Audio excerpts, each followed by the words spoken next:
Hola a todos, bienvenidos una vez más a este subvideo.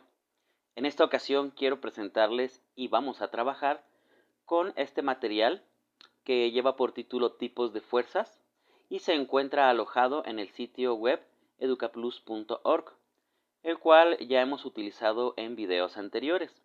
Y como antes les comentaba, hoy les reitero, se trata de una página de un sitio que contiene muchos refuerzos didácticos. Algunos de ellos son juegos, otras son videos, incluso algunas simulaciones que nos sirven para fortalecer y poner a prueba nuestros conocimientos de física, ¿sí?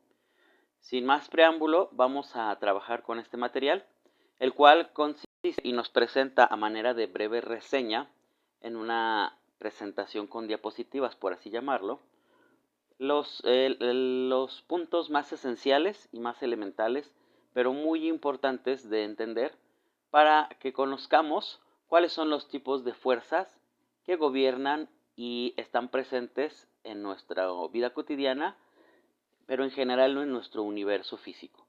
A veces incluso estas fuerzas se escapan de nuestra visión, están en lugares y en escalas que no podemos visualizar, pero sí podemos comprender gracias a nuestro pensamiento científico y a nuestra mente crítica. ¿De acuerdo? Vamos a hacer un pequeño acercamiento para que podamos visualizar con mayor claridad nuestro material. ¿Sí? Al principio vamos a comenzar diciendo que existen, dice ahí, 3 tipos básicos de fuerzas. A mí me gusta más plantearlo como que existen 3 reinos, por así llamarlo, 3 reinos o 3 regiones de dominio donde podemos encontrar las 4 fuerzas principales o fundamentales que rigen o controlan todo el universo conocido por el hombre. Los 3 reinos son como siguen.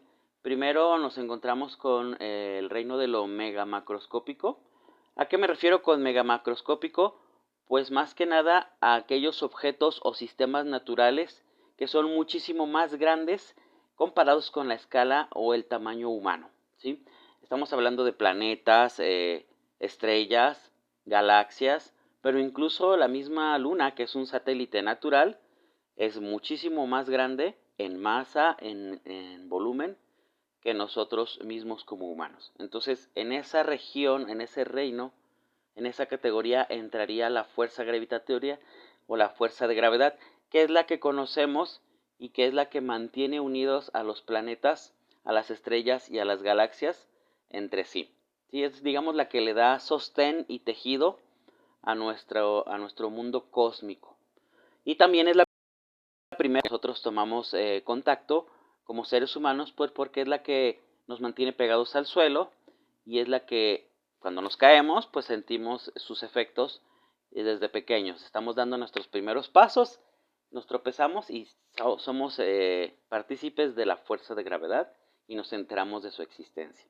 Entonces, en concreto, este reino es el reino de lo mega grande, grandes distancias, que incluso se suele usar la expresión distancias astronómicas. En general, cuando uno dice que algo es astronómico es porque es muy grande, ¿sí? Es una cantidad enorme. Grandes distancias, decíamos, grandes intervalos de tiempo.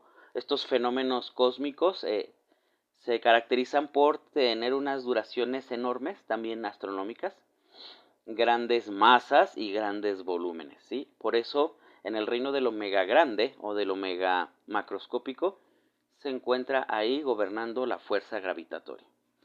En el siguiente reino estaría la fuerza electromagnética. Sus efectos los conocemos todos, los efectos de las fuerzas eléctricas y de las fuerzas magnéticas, que en realidad son como 2 caras de una misma moneda. Perdón. Y si bien los efectos los conocemos a nivel macroscópico del tamaño o escala humana, imanes, brújulas, baterías, electrónica, teléfonos celulares, motores eléctricos, todo esto está en el reino del tamaño o escala humanas, ¿sí? O humanos. Sin embargo, los causantes o los provocadores de estos fenómenos Después se vino a saber, el ser humano vino a entender que se trataba de componentes de la materia muy pequeñitos. Estos componentes son los acarreadores de la carga eléctrica, son las monedas de cambio de la carga eléctrica, es decir, son los paquetes en los que viene la carga y va a la carga, se intercambia. Yo puedo ceder carga, alguien me puede pasar carga eléctrica, y estos acarreadores son dos partículas principalmente, que es el partículas subatómicas, que es el protón con carga positiva y el electrón con carga negativa. ¿Esto qué significa? Bueno, que se ha comprobado experimentalmente la existencia de estos, pero que previamente el intelecto humano tuvo que llegar a la conclusión, de que solo o el único modelo que se ajustaba a la realidad y que describía con precisión la fenomenología electromagnética, ese único modelo tenía que ser constituido por una carga positiva y una carga negativa. Cuando estas cargas se mueven, se aceleran, cambian de dirección, orbitan unas alrededor de las otras, es decir, cuando empieza a aparecer en la electrodinámica, surgen los fenómenos magnéticos. Y con estos fenómenos magnéticos aparecen campos magnéticos, fuerzas magnéticas, y esto únicamente significa que ahora tenemos cargas en movimiento, y estas cargas en movimiento producen entonces una fenomenología análoga. Así como tenemos cargas positivas y negativas que opuestas se atraen e iguales se repelen, de la misma manera ahora vamos a encontrar, o de manera análoga me gusta más decir, porque no es exactamente igual, hay sus sutiles diferencias que posteriormente quizá en otra ocasión entenderemos, pero por ahora hay que basarnos o quedarnos con el hecho de que hay sutiles diferencias, así como entre los polos norte y sur magnéticos, y las cargas positiva y negativa eléctricos. Son similares, son análogos, pero no son exactamente iguales, tienen sus restricciones.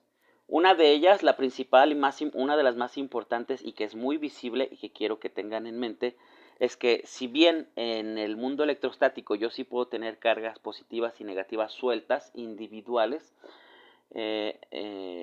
esto mismo no ocurre en el mundo magnético. ¿A qué me refiero con ello? Pues yo no puedo empezar con un imán que tenga dos polos y arreglármelas o ingeniármelas para partirlo y obtener un polo positivo, un polo norte suelto y un polo sur suelto. Eso nunca va a ocurrir.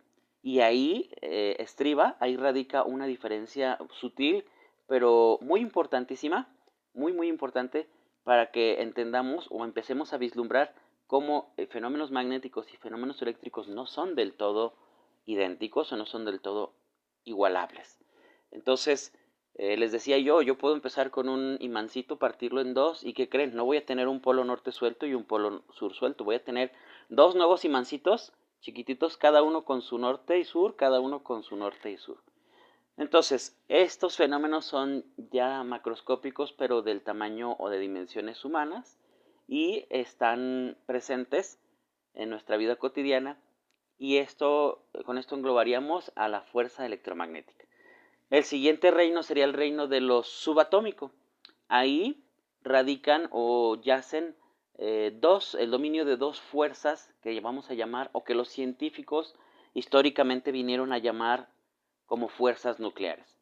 ¿Por qué? Bueno, pues es una cuestión cultural histórica, ya no sé si lamentable o afortunadamente, todos sabemos que cuando en la ciencia se hace un descubrimiento nuevo, alguien le pone nombre y se queda con ese nombre que alguien le puso, ¿no? Entonces, ya sea acertado o atinado, o a veces no, pero se queda, históricamente ahí lo vamos trayendo con nosotros.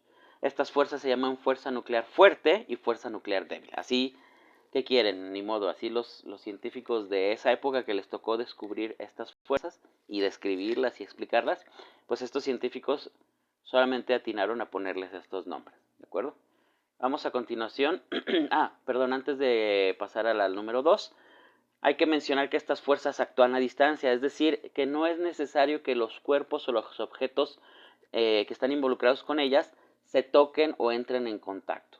Sí podemos pensar en una luna y una tierra que se tocan, claro, un meteorito y una tierra que se tocan, claro, un sol y una tierra que se tocan, sí. También podríamos pensar, y lo vemos a cada rato, en imanes o en polos norte y sur que se tocan, y también en placas electrostáticas que se pueden tocar, o conductores que se tocan entre sí. Pero eso de imaginar protones, neutrones y partículas del núcleo atómico que se estén tocando ya es como más allá de nuestra visión quizá cotidiana. Entonces, quedémonos con que no, estas fuerzas actúan a distancia, no es necesario que se toquen, que entren en contacto los objetos involucrados y por eso son importantísimas, ¿sí? Después podrían ustedes acceder a más información y visualizar o comprender que todas estas fuerzas realmente tienen sus mediadores. Estos mediadores son los campos. En el caso de la fuerza de gravedad y la fuerza electromagnética existe a su vez el campo gravitatorio y el campo electromagnético. Para las fuerzas nucleares también hay campos, pero en estos casos se llaman campos cuánticos. Los anteriores mencionados, el gravitatorio y electromagnético, son ejemplos de campos clásicos, pero el campo como herramienta para describir la fenomenología y avanzar en el conocimiento de la ciencia, bueno, de la física, el campo es una herramienta importantísima y existe en su modalidad clásica y en su modalidad cuántica. ¿Sí? Quedémonos con eso entonces y vamos a pasar a continuación al número 2. Bien, aquí estamos en el número 2 y empezamos describiendo la interacción gravitatoria. Nuestra diapositiva presenta de manera muy sutil y elegantemente dos cuerpos de masas distintas, representados el primero con una figura geométrica de un color y el segundo con otra figura geométrica de otro color. ¿Sí? Y aquí también está indicado la distancia que separa a estos dos cuerpos. Cuando hablamos de la distancia que separa a los cuerpos, nos referimos a la distancia medida desde los centros, no desde las superficies. Por eso cuando hablamos de la distancia que nos separa de la Tierra, uno podría decir, pero si yo estoy parado en la Tierra, no. Realmente lo que te separa de la Tierra es la distancia que va desde tu ombligo, digamos, desde tu centro, hasta el núcleo de la Tierra. Y esa es una distancia enorme, es el radio de la Tierra, son de miles de kilómetros.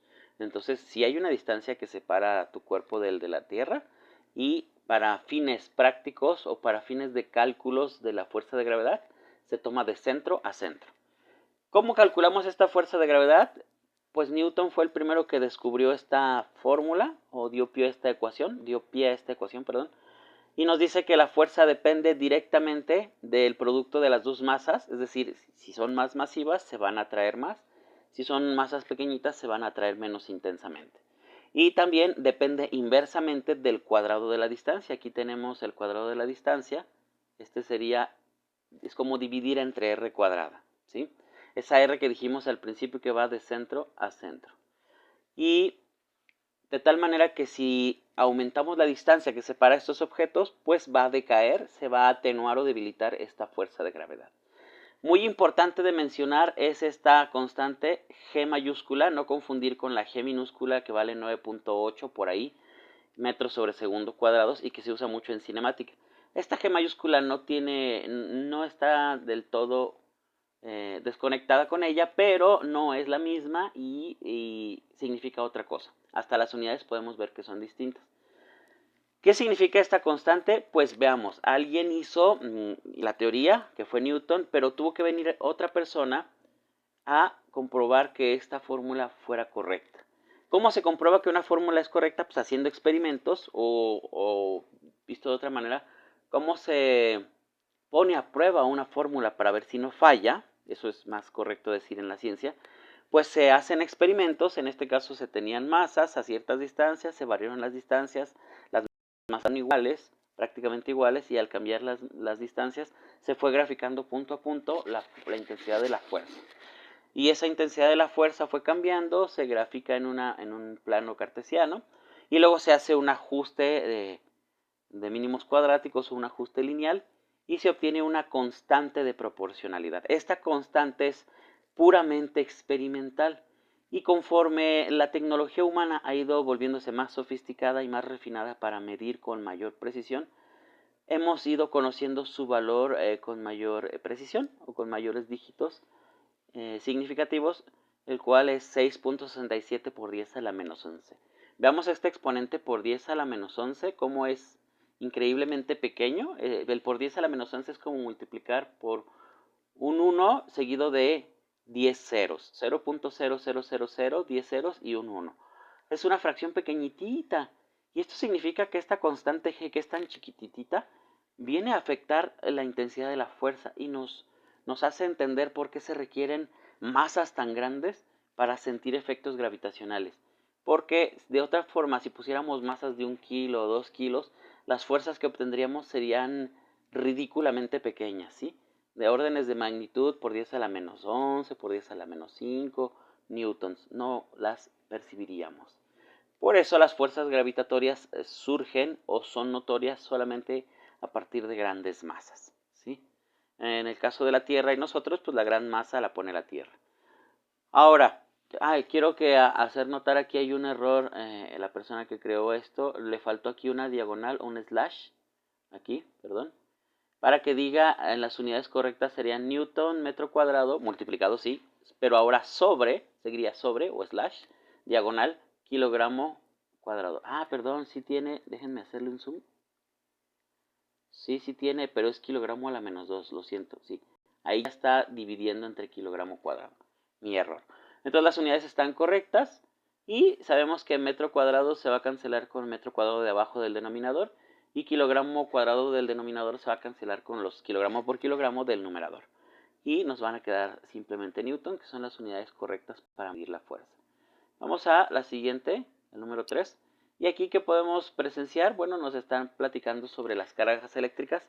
Ya vimos o platicamos nosotros también, mencionamos previamente, que hay dos naturalezas o dos sopas.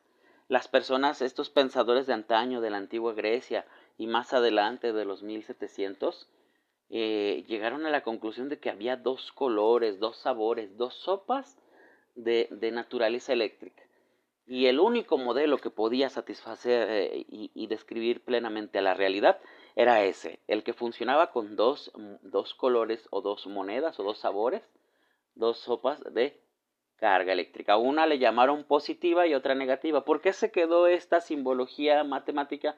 Pues porque ustedes saben que a final de cuentas toda la física se tiene que tratar con números, con matemáticas, con álgebra, con geometría.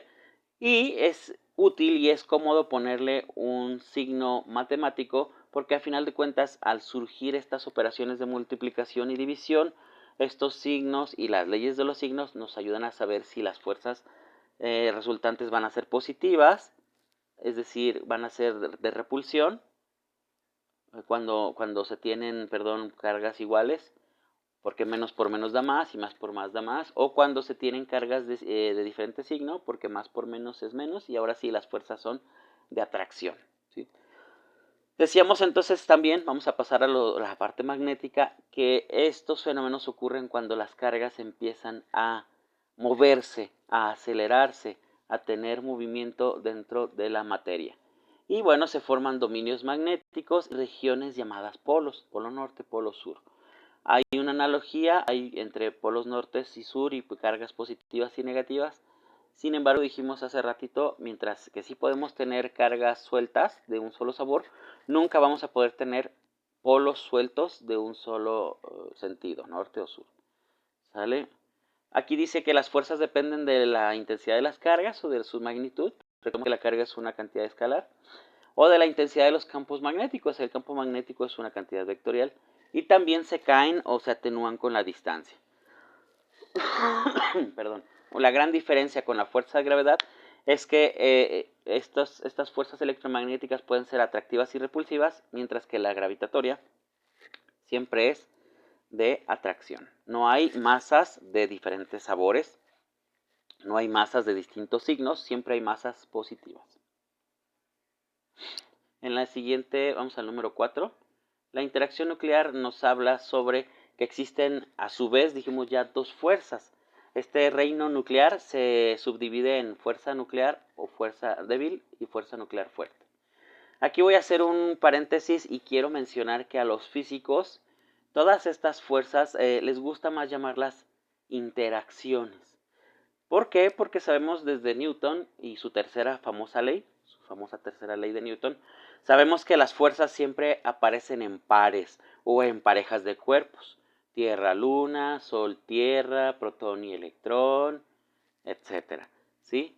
Tú no puedes, resumido de manera más coloquial, no puedes interactuar y afectar a otro con una fuerza sin que a cambio ese otro cuerpo u objeto interactúe contigo y también te aplique su propia fuerza. Las fuerzas siempre vienen entonces en pares. Por esa razón a los físicos les gusta entender las fuerzas como interacciones, es decir, acciones que se llevan a cabo o toman lugar entre parejas de objetos o cuerpos. La interacción fuerte entonces es aquella causante o a la que le debemos que los protones y los neutrones estén bien pegaditos, apeñuscados dentro del núcleo de los átomos. Porque, ¿qué crees? A lo mejor no te habías puesto a pensar, pero pues hace ratito dijimos que cargas iguales se repelen. Y entonces, ¿qué carajo o qué demonios están haciendo un montón de protones de la misma carga, del mismo signo, apuchurrados y apeñuscados en el núcleo, en un espacio muy reducido llamado un núcleo atómico? ¿Qué no dice la ley de Coulomb? ¿Qué no dice la fuerza electrostática? Que estos protones deberían salir disparados y repelerse entre sí. Ah, caray, pero si eso ocurriera, el universo no sería como lo conocemos. La materia no tendría sustento, no existiría como lo conocemos. Y nuestra propia vida incluso depende de que estos átomos, estos núcleos atómicos, se mantengan pegados, se mantengan estables. Por lo tanto, debe existir, dijeron los físicos, una fuerza que no estamos tomando en cuenta hasta antes de que descubrieran estas interacciones. Dijeron, debe existir una fuerza que no estamos tomando en cuenta que le gana a la fuerza electrostática, que la vence, y esa fuerza solo aparece en el reino de lo pequeñito, en distancias muy pequeñitas de tamaños interatómicos, es donde empieza a agarrar fuerza este pegamento que mantiene adheridas a las partículas de cargas iguales que por su fuerza electrostática quisieran salir repelidas o repulsadas. Pues, ¿qué crees? Esta fuerza, gracias a la naturaleza, no sé, al arquitecto del universo, se le ocurrió poner este pegamento y decir, pues para que no se desbaraten los núcleos, yo le pongo un pegamento más fuerte que la electrostática, que se va a llamar interacción fuerte. Y eso es básicamente lo que podemos platicar de esta fuerza. También está la interacción débil, que es, digamos, no similar, pero es pariente porque está en el mismo reino de lo atómico y de lo nuclear, pero es aquella que se relaciona con cuando se desintegra radioactivamente un átomo. Un átomo muy, muy pesado que tiene muchas partículas empieza a decaer y podemos ver que hay átomos que decaen y pierden, se vuelven isótopos, pierden partículas subatómicas y emiten radiación. Bueno, en estos mecanismos está involucrada una fuerza de interacción débil que nos ha permitido a los seres humanos como civilización entender y gobernar estos decaimientos radiactivos y poderlos controlar incluso para obtener energía como en las plantas de producción digamos eléctrica nuclear, ¿sí? Vamos a la siguiente. Y bueno, empiezan a aparecer ahora sí fuerzas de contacto, fuerzas donde en teoría o aparentemente sí tendría que haber contacto físico o sí se deberían tocar, se tienen que estar tocando los objetos entre sí. Y en física se estudian muchas de este tipo de fuerzas. Por ejemplo, la que nos ponen aquí en particular es la fuerza de flotación, también llamada fuerza de Arquímedes. Y en la animación, vamos a darle play otra vez a esta animación, vemos que una persona sumerge un corcho y por la fuerza de flotación, es una fuerza de contacto, toda el agua está rodeando el corcho y está empujando al corcho, surge una fuerza hacia arriba y se le llama empuje de flotación. Y todos los cuerpos, dependiendo de su densidad comparada con la del agua o algún líquido o fluido en el que vamos a sumergirla, van a sufrir más o menos fuerza o empuje de flotación. Este es un ejemplo de fuerza de contacto.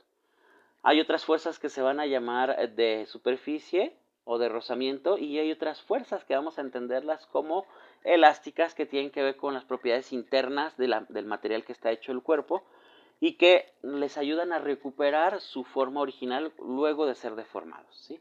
Pero todas estas son fuerzas de contacto, de tocamiento, ¿sí? Donde hay que tocarse los objetos entre sí. Nuevamente vamos a animar. Recordemos, se sumerge, el fluido entra en contacto con el cuerpo que va a flotar y lo empuja, le genera ese empuje. Vamos con la siguiente. La 6. La fuerza normal, esa bendita fuerza normal que aparece en muchos de los ejercicios de física que nos hicieron estudiar desde pequeñitos en la secundaria o en la preparatoria. Bueno, pues esa fuerza normal, por ejemplo, aquí tenemos un sistema de 3 esferas y un recipiente donde están contenidas estas 3 esferas. Es la fuerza de contacto que aparece perpendicular al punto donde se están tocando dos superficies. Por ejemplo, la esfera mediana tiene una fuerza azul, un vector fuerza azul llamado peso, que es el que está ejerciendo hacia abajo. Es la atracción gravitatoria, pero siente un peso. Pero también siente la fuerza normal de la pared contra la que está apoyada. Aquí está, sería esta. También siente la fuerza normal de la otra esfera pequeñita contra la que está apoyada. Perdón, me cambié de... Y también siente la fuerza normal o de respuesta de la esfera grandota. Vamos a cambiar de esfera y vamos a visualizar las respectivas fuerzas normales. Aquí la esfera grandota siente la fuerza normal de la esfera mediana, del suelo, esfera mediana, del suelo y de la pared. Y la esfera pequeñita no siente a la esfera grande, perdón, pero sí siente a la esfera mediana, perdón, y a la pared.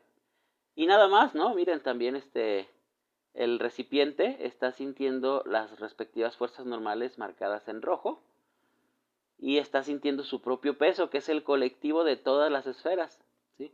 Y ¿quién está sintiendo toda esta fuerza normal aplicada sobre ella? Pues el suelo también siente esta fuerza normal, ¿sí? Entonces déjenme regresarme tantito para... Ya no me dejó Bueno, esto es lo que podríamos decir de la fuerza normal. Simplemente es una fuerza de respuesta al ponerse en contacto las superficies de dos cuerpos o más, ¿sí? Luego también en mecánica o en los ejercicios de física suelen aparecer las tensiones. Estas tensiones surgen en objetos como cuerdas, cables, alambres, cadenas y se utilizan para transmitir o sirven para transmitir fuerzas de tracción, de jalado, no tanto de empujar. Perdón. Cuando la fuerza se transmite a lo largo de esta cadena o de esta cuerda, le llamamos tensión. Y la tensión tiene la particularidad de que como objeto vectorial siempre está dirigido a lo largo de la cuerda que está estirada. Aquí vemos dos ejemplos muy particulares. Una caja que está sosteniendo todo el peso, todo su peso a través de una cuerda que está en el techo, aquí colgando. Y la tensión está sobre la cuerda únicamente, solo hay un vector. Acá tenemos una esfera de hierro, por ejemplo, colgada del techo, pero está utilizando dos cuerdas y vemos aparecer dos tensiones, ¿sí? Cada vector está sobre cada uno de sus transmisores o conductores, que serían un conductor material, que sería la cuerda. Y dijimos entonces que también estaba otro tipo de fuerza de contacto, es el rozamiento. Cuando se ponen en contacto dos cuerpos, siempre va a haber irregularidades en sus superficies. Van a estar raspositos, van a estar rugosos, y esta rugosidad, aunque sea incluso a nivel microscópico, a veces no lo vemos, es lo que provoca así que se friccione entre sí. ¿Dónde podemos verla? Pues en la resistencia del aire, por ejemplo, de este ancianito que está en una bicicleta. Él cuando está viajando siente una oposición del aire, incluso eso lo sentimos rico, cuando estamos sudando sentimos el fresco, porque es el aire friccionando contra nuestra superficie y se está llevando las partículas o las moléculas de agua en forma de vapor de nuestro sudor. Por eso sentimos rico, ¿no? Está la fuerza del ciclista ahí señalada en rojo, pero se opone la del aire, ya dijimos, y también está una muy importante que es la que hace que tengamos que darle a los pedales, y es la fuerza de rozamiento contra el suelo. Estas son fuerzas, digamos, de contacto, de fricción o de rozamiento.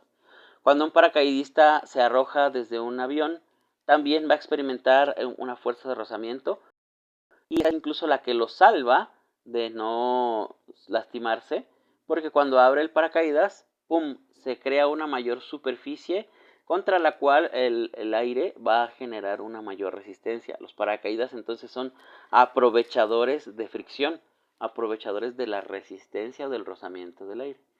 Y quien no ha tenido que jalar, empujar o mover una caja muy pesada, un refrigerador, una butaca, un auto, si lo tenemos que empujar y nos cuesta trabajo empezarlo a mover porque parecía que está pegado, está atorado contra el suelo, porque su fricción, su fuerza de fricción es tan intensa que para vencerla tenemos que hacer mucho empuje o pedir ayuda a algún amigo o alguna amiga.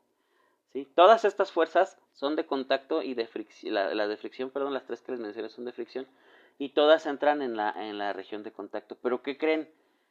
Incluso estas fuerzas a nivel esencial tienen su origen en lo microscópico, en lo subatómico.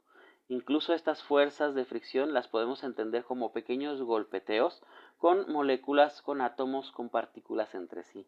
Es decir, no provienen de otro lado más que de cualquiera de las cuatro interacciones fundamentales que ya vimos, o de cualquiera de los tres reinos que ya conocimos, el megamacroscópico, el macroscópico y el subatómico, ¿sí? Todas estas fuerzas, aunque sean macroscópicas, las de rozamiento, las de contacto, provienen de esos cuatro interacciones fundamentales de la naturaleza y de esos tres reinos. Incluso hay otras que no están aquí, por ejemplo las fuerzas de Van der Waals, que hace que gobierna los gases, a los fluidos y algunas reacciones electroquímicas, ¿sí? O las fuerzas de histéresis, o las fuerzas de dispersión, las fuerzas como el efecto, lo que aparece le llamamos efecto browniano, cuando nosotros dejamos caer una gotita de tinta en un vaso de agua, aparecen ahí fuerzas intermoleculares, o las fuerzas de enlace iónico, de enlace covalente, que mantiene unida la materia y que forma compuestos, moléculas. Todas ellas, incluso todas estas que no están mencionadas, las fuerzas de interacción celular, las fuerzas con las que se divide los cromosomas para generar la división celular, por ejemplo, estas fuerzas también tienen su origen en alguna de estas cuatro interacciones fundamentales de la materia. Vamos a continuación con el siguiente. Nos queda únicamente por describir la fuerza elástica, de la cual ya hemos hablado previamente e incluso utilizamos EducaPlus, un recurso de EducaPlus para jugar con esta fuerza a través de una ley que se llama ley de Hooke. Disculpen. Y nada más recordar que esta ley de Hooke es una ley fenomenológica empírica, no es una ley, digamos, última, no es una ley fundamental como la ley de gravitación o como la ley de Coulomb, es una ley fenomenológica o empírica. Es decir, es un ajuste que hizo el señor Hooke allá por, me parece, y ahorita se me escapa la fecha, pero ya tiene sus varios cientos de años. Y el señor Hooke encontró que los resortes, conforme más se estiraban, pues más tensión generaban, más se oponían a la deformación. Es decir, más tensos, más duros se volvían. Y así él dijo, así como la extensión, así la fuerza. Incluso lo escribió en latín y puso un anagrama para que nadie le robara su descubrimiento. Hoy se nos hace a lo mejor ridículo, ¿no? Algo muy absurdo o muy elemental, muy básico, que damos por hecho porque estamos naturalmente familiarizados con la existencia de resortes. Pero pensemos que hace 200 años, por ejemplo, o más, estos resortes no existían. Por ejemplo, un objeto de goma como este que está aquí, que está pandeando, así lo podemos decir, con sus dos manos esta persona, o las ligas también de goma, no existían entonces, no era tan evidente, no estaban alrededor de los ojos de estas personas esta fenomenología como para decir, pues eso es obvio. Menos los resortes de acero helicoidales, que son una modernidad realmente. A partir de la era industrial es que empezaron a surgir y fueron necesarios estos resortes, estos muelles. Pero Hoy en día estamos familiarizados con ellos y se nos hace muy evidente, ¿no? Sin embargo, esta persona, Robert Hooke, fue un hombre muy pensador, muy inteligente, y fue, entre otras cosas, pues hizo aportaciones de física con su ley empírica. Nada más como dato cultural, también él fue una de las personas que describió la célula. La describió, quiere decir que la visualizó con un microscopio rudimentario de su fabricación. No sé, no estoy seguro si sea su creación o su invención, pero sí sé que él las fabricaba y los usaba. Y con estos microscopios primitivos él veía células y fue la primera persona que le puso nombre a las células, ¿sí? Robert Hooke. Y entonces también quiere decir que era un estudioso de la biología. Le gustaba mucho entender la naturaleza que lo rodeaba y conocer cuáles eran las causas de los fenómenos que él visualizaba. De la ley de Hooke entonces ya mencionamos su característica principal, se trata de una ley empírica, dijimos, que describe cómo se comporta la fuerza elástica. Y aunque es un modelo muy empírico, déjenme nada más mencionarles que avanzando y evolucionando, la física ha descubierto que si se aplican estos modelos a fenómenos más complejos, como por ejemplo las oscilaciones que ocurren entre los átomos de moléculas complejas, es decir, si imaginamos estos átomos y estas moléculas como, como unidas por pequeños resortes, se llega a conclusiones y a cálculos muy precisos, se llega a predicciones experimentales muy precisas que sorprendieron al mundo allá por finales de los 1800 y principios del 1900, porque no se nos había ocurrido como humanidad pensar que hubiese resortitos osciladores armónicos, se llamaron, imaginarios, que están entre átomo y átomo, entre molécula y molécula. Y no es que los resortitos realmente, si somos más maliciosos, no es que haya resortitos así de chiquitos, es que se trata de un modelo que describe bien a la naturaleza. Y recuerden algo que ya les he mencionado previamente, en la física muchas cosas se tratan o se dicen como si se comportara, como si las moléculas, como si tuvieran un resortito adentro. El avión yo lo describo como si fuera una partícula puntual.